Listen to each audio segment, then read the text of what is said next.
Speaking of just bad, Okay. I live in Oklahoma. I do a sports talk show in Oklahoma. I talk quite a bit about sports in the state of Oklahoma. Means I'm going to be talking about Kevin Durant. Of course. Whether I want to or not. And this is one of those instances where I don't want to because the dude ain't played a minute in the NBA. And yet I, among many others, have been giving air to this dude. And I continue to tell folks, if you live in Oklahoma and you talk about Kevin Durant, cool, you get a pass. Because it's your job and he's always going to be tied to this state. Right. We even having this open discussion about, are they ever going to retire his jersey? Yes, because as you told me about my own personal life, y'all just going to have to get old. And when y'all do get old, then you'll probably be able to retire the jersey because a lot of things. Oh yeah, will have been settled. a lot of the NBA Twitter emotion that we got right now is going to cool off. That he flames, right? So Kevin Durant basically said that he had been thinking about leaving Oklahoma City before the Western Conference Finals began.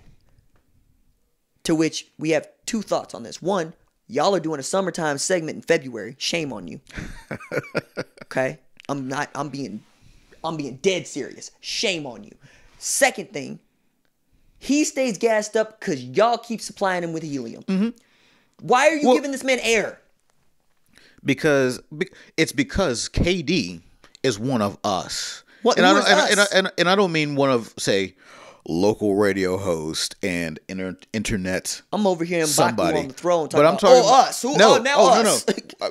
We talking about us is we on the toilet tapping out our Twitters talking about, oh yeah, this, that, and the other, about, oh yeah, KD ain't nothing, and KD also on the toilet or in or in physical therapy talking like, oh yeah, say it to my face. Oh, this is my burner. Oh yeah, say this to my face from the main account. So yeah, that's why he keeps getting gassed up, because KD might be the most normal dude in the entire world, which is, I gotta say something about this. Like Mike Leach talking about Mitt Romney at 3 a.m. in the morning. Pretty much, yeah. That it's exactly that. If KD could be the type of dude that is just throws out a like every now and then, we wouldn't be talking about him, because there wouldn't be much to talk about other than like the occasional. Will the Nets be good when he comes back? No. When will he come back? No. But KD ain't that dude. KD's reading your tweets right now, scrolling, responding. And that's kind of the thing, right? That's the thing. Like, I was talking with a young pup about this earlier. Because, Johnny Manziel has the same affliction where he has to talk to everybody and use profanity when he talks to people, so forth, so on the Twitters. Okay. No, but I mean, you gonna call a random a B word with a blue check mark. People gonna notice. Of course they will. Okay, that's what I mean. Okay. That's when I say profanity. You calling people MFers on the Twitters, random strangers. Yeah. Okay, people gonna notice. Point is, it's easy not to say something when you're in the dungeon working, cause you're in the dungeon. Don't nobody see you. You're working. It's hard to keep your same discipline in the sunlight, and especially when you can't escape it. Because everything you say has bearing. So then there's some stuff you just don't need to say, which is one of the reasons why nobody wants to have a passionate quarterback. Because that goes both ways. You want to have a blank quarterback. You want to have somebody that you can layer over the top of, like Derek Jeter at short. Perfect quarterback, Kawhi Leonard. Nah, because that dude started showing you his feelings. Okay. Before feelings, Kawhi Leonard. Yes. All right. Yes. 100%. Right? Soon as that dude started saying, I don't want to play here no more, don't play me, at San Antonio. Yes. I'm saying you need Troy Aikman. I feel like that's rose-tinted glasses. I want... But... Okay, Sam Bradford. Okay, cool. There you go. Landry Jones. Somebody for which you can layer over the top of you. Yeah, he's quiet because he's fierce, or he's quiet because he's sincere, or whatever it might be. No, he's smoldering with passion. Doesn't need to talk about it. Is about it. Right. Okay. Definitely not me. But also, I pick my spots. Like I tell the kids, I got like over 100,000 tweets. All right. How many MFers on my Twitter account, guys? None. I'm profane. I have a governor. Okay? Yeah, you definitely know how to code switch. My politics don't end up on my Twitter account. Mm-hmm. Or even on my channel. Right. So I wonder, how does Kevin Durant interact with a world in which he's never actually had to be the dude to show he's got a governor, because we keep feeding the troll. He's the troll. Well, this is part of what happens when you grow up as a celebrity. Because as soon as KD was good enough to be, oh man, this dude's going to be next, he's never had to worry about getting a job. KD's been working steadily, successfully for 15 years? Just straight up since. So what is the wild difference between Kevin Durant and LeBron James? That LeBron James is generally pretty smiley and happy, and KD is kind of surly and from the internet. I mean, that would be the biggest one. There's about a 5-year gap between Kevin Durant and LeBron James. Yeah, that's a high school class. Yeah, that's just about a generation shift. Right. Because that's what I think about. Right, is Kevin Durant was at Texas when Twitter was a thing. Mm-hmm. LeBron James was in the league for 5 years, 03, 04, 05, 06, 07. Twitter was a thing, right? But also at the same time, Ben Affleck is making LeBron James movies. He is. People like, oh, Bron in the corner. Yes, fool. That dude don't want to be playing basketball for the rest of his life. That's why he moved out there. It's for Ben Affleck to be in his movies. Mm-hmm. Kevin Durant ain't got none of that. But also, this gets at another point that I make, which is, if your job is your life, is your hobby, is your passion, it is also the thing for which you are gripping the tightest, right? Mm-hmm. So if something goes wrong in your job or does not go well, you don't have another outlet. You don't play video games. You don't go hoop. Your family life, it's all tied together with your job. Mm-hmm. So you're fiercely into your job in an unhealthy way. LeBron James has so many other things. Basketball is the main thing, and he keeps the main thing. But he has lots of other ways he could go. Like, my man was basically pissed because Daryl Morey screwed up his annual vacation to China, where he's growing his business over there. Kevin Durant does not have anything else. Like, boardroom ain't even his. No, KD got a small group of fans and a cell phone. And he hoops. That man is estranged from his own mama.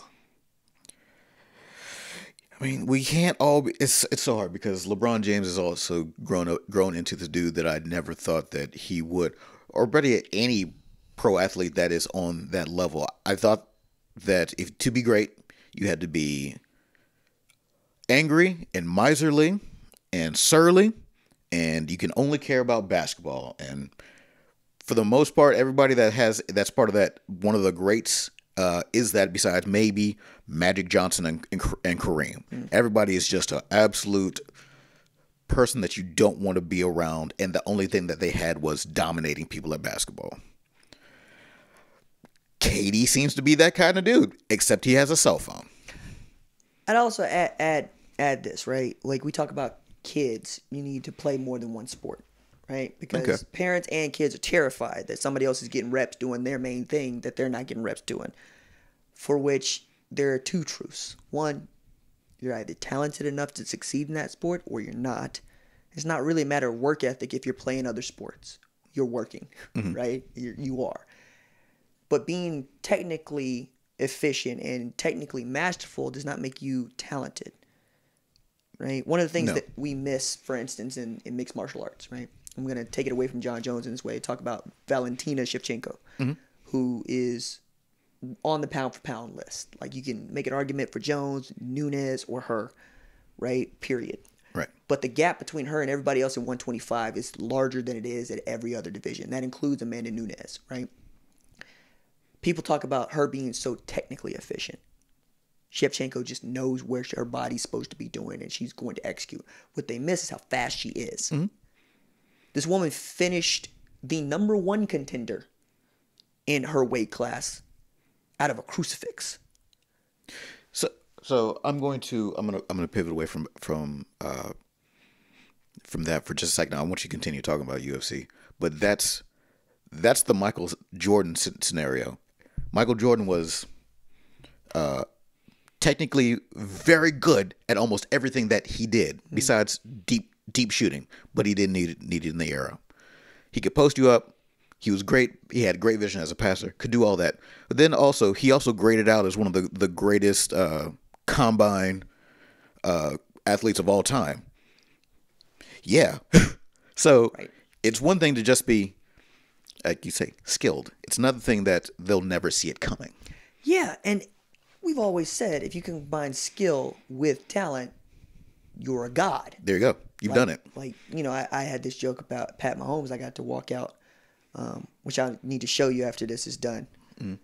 Matter of fact, I'm going to do one of my favorite things, which is we're going to put on some hold music because I got to talk to you about a thing. Okay.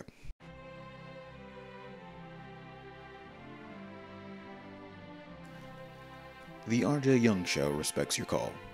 Estimated hold time is 15 seconds. Thank you.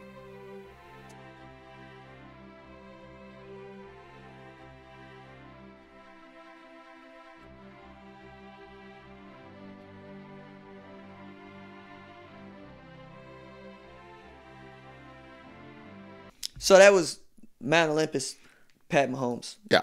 When skill and talent come together, right, you get a god, right? And that was, there's some people that are gonna be put off by that, but if you follow any sort of mythology, you're not so put off by that. Plus, I said Mount Olympus. Nobody knows Percy around here. No. Do you know Percy? I'm more of an Ajax guy. Ajax? I'm more of a Chili's. A Chili's? Yeah. Okay. Yeah, let's go to a Chili's. Ours. Mm-hmm. Ours. Goddess of War. Benus. we could be doing two of this all day. Athena. Mm-hmm. Zeus. Hercules. Hades. Persephone. Oh my God. Okay. So, story. Okay. You know Mayberry. Yeah. Mayberry's new nickname is Hyundai. Hyundai. Hyundai. Hyundai. Because that's how he says it. Hyundai, like Sayundi. So I'm doing a remote in McAllister, and Patrick is out, and Mayberry had to be on the switches, right? And normally Patrick has a read for a dealership we will not mention because they do not sponsor this podcast. And I asked Mayberry to read it in Patrick's stead. Seems simple enough. Right. So my man is doing a great job giving a professional read, and he says, dealership name, Hyundai. And I waited till he was done because I was laughing. And I called him out. He said, you really gonna call me out on the radio like that? It's like, yo, man, you said Hyundai. And you know. Because it was his first time reading it aloud. But you know that he is a professional. He is a good guy. And he's looking at this like, there's no time. That's how you know that he's a good guy. He didn't hesitate a second. He didn't look at me and try to sound it out. He says, this is what it is. But coming back from break. But he's got a point. Phonetically, hooked on phonics. That's how you say it.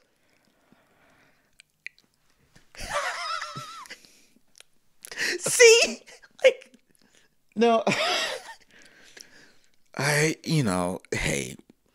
I'm out here. See, I'm the type of dude that I think maybe 30% of the stuff that I consume is in English.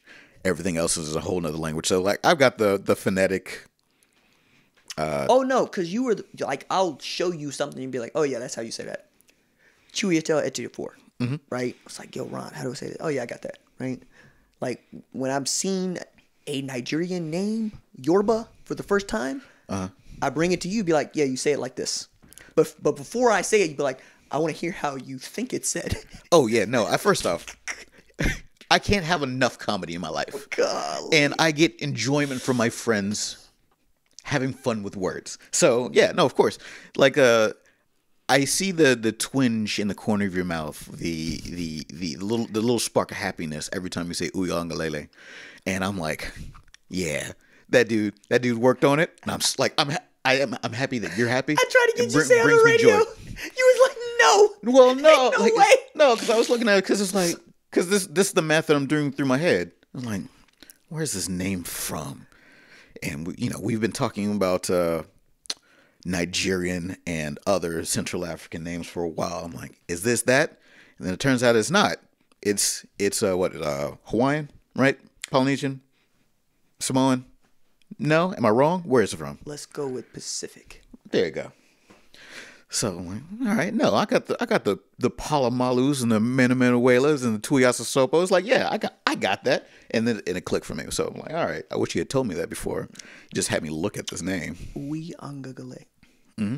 Yeah. Yeah. We've had practice. Do you want me to talk to you about NASCAR or you want me to say that for something else? I feel like you've talked at me for this entire podcast, oh, yes. Which I am.